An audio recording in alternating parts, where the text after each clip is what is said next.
Jungle.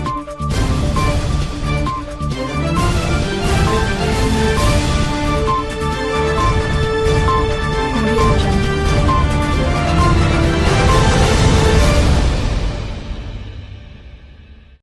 Halo, selamat siang pemirsa. Apa kabar Anda hari ini? Semoga tetap sehat di tengah pandemi COVID-19 yang sedang melanda negeri ini. Dengan tetap menjaga protokol kesehatan dengan menjaga jarak, mencuci tangan, dan memakai masker. Bersama saya Salma Dwi Hasni, serangkaian berita telah kami siapkan untuk Anda. Baiklah pemirsa, di sini saya akan membawakan berita tempat bersejarah di Indonesia, khususnya mengenai peristiwa Rengkas Dengklok. Berikut peristiwa selengkapnya.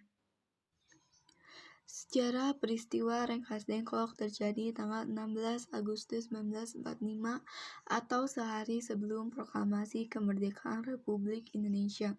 Pada 14 Agustus 1945, Sultan Syahrir mendengar kabar dari radio bahwa Jepang menyerah dari sekutu dalam Perang Asia Timur Raya.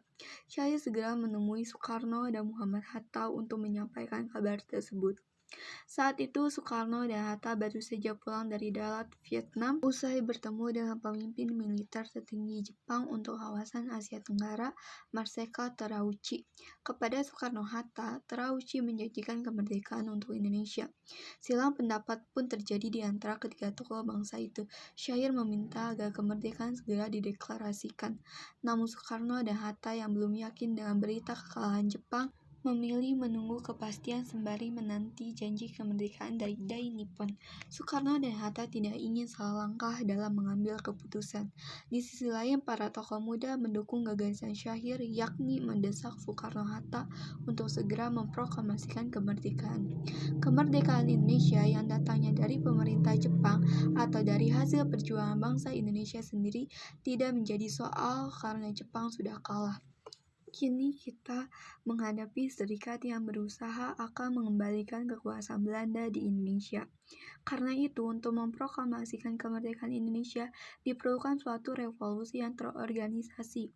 Maka dari itu, Soekarno-Hatta ingin membicarakan hal ini terlebih dahulu dalam rapat PPKI Panitia Persiapan Kemerdekaan Indonesia pada 16 Agustus 1945 sambil menanti kabar terbaru dari pemerintah Jepang. Namun golongan muda tidak sepenuhnya sepakat. Mereka tetap mendesak agar kemerdekaan Indonesia diproklamirkan secepatnya. Golongan muda mengadakan rapat pada 15 Agustus 1945 malam di Pegangsaan Timur, Jakarta. Rapat yang dipimpin oleh Khairul Saleh ini menyepakati bahwa kemerdekaan Indonesia adalah hak rakyat Indonesia, tidak tergantung dari pihak lain, termasuk Jepang. Pada pukul 10 malam hari itu juga, Wikana dan Darwis menjadi utusan dari golongan muda untuk menemui Soekarno juga Hatta. Mereka kembali menuntut agar proklamasi kemerdekaan dilakukan esok hari, yakni tanggal 16 Agustus 1945. Jika tidak, bakal terjadi pergolakan. Dinukil dari konflik di balik proklamasi yang disusun ST Soeharto dan Dorothea Rini Yunarti, Bung Karno menolak seraya berkata tegas, "Inilah leherku, saudara. Boleh membunuh saya sekarang juga. Saya tidak bisa melepas tanggung jawab saya sebagai ketua PPKI. Karena itu, saya akan tanyakan kepada wakil-wakil PPKI besok."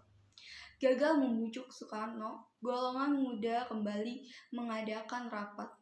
Dikutip dalam proklamasi 17 Agustus 1945 Revolusi Politik Bangsa Indonesia karya Haryono Riyandi, rapat digelar pada pukul 00.30 di Jalan Cikini 71, Jakarta. Rapat dihadiri oleh para tokoh muda termasuk Khairul Saleh, Zohan Nur, Kusnandar, Subaidio, Subianto, Margono, Wikrama Armansyah, Sukarni, Yusuf Kunto, Singgih Muwardi dari Barisan Pelopor dan lainnya. Diputuskan bahwa Soekarno dan Hatta akan diamankan keluar kota demi menjauhkan mereka dari segala pengaruh Jepang. Para pejuang dari golongan muda membawa Soekarno dan Hatta ke Rengas Dengklok dekat Karawang. Pengamanan pun berjalan lancar karena dibantu oleh Latif Hendraningrat yang merupakan prajurit peta atau pembela tanah air berpangkat Sudanko atau Komandan Kompi. Tepat pada pukul 4.30 dini hari tanggal 16 Agustus 1945, Soekarno bersama Fatmawati dan putra sulungnya Guntur serta Hatta dibawa ke Rengas Dengklok, kemudian ditempatkan di rumah seorang warga keturunan Tionghoa bersama Jiao Gisong. Aksi penculikan ini semula dimaksudkan untuk menekan Soekarno dan Hatta agar bersedia segera memproklamirkan kemerdekaan. Tetapi karena wibawa dua tokoh bangsa itu, para pemuda pun merasa segan. Di Jakarta, Ahmad Subarjo yang termasuk tokoh dari golongan tua mengetahui peristiwa tersebut. Ia lantas menemui Wikana, salah satu tokoh pemuda. Pembicaraan pun dilakukan dan disepakati bahwa kemerdekaan harus segera dideklarasikan di Jakarta. Selanjutnya, Ahmad Subarjo bersama dengan Sudiro dan Yusuf Kunto menuju Rengas Dengklok untuk menjemput Soekarno, Hatta, dan membawa keduanya kembali ke Jakarta. Keesokan harinya, tepat pada 17 Agustus 1945, Soekarno dan Hatta membacakan teks proklamasi kemerdekaan Indonesia di Jalan Pegangsaan Timur nomor 56.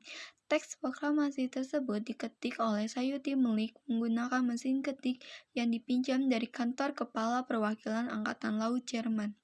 Pada 18 Agustus 1945, PPKI mengambil keputusan mengesahkan Undang-Undang Dasar sebagai dasar negara Republik Indonesia yang dikenal sebagai Undang-Undang Dasar 45.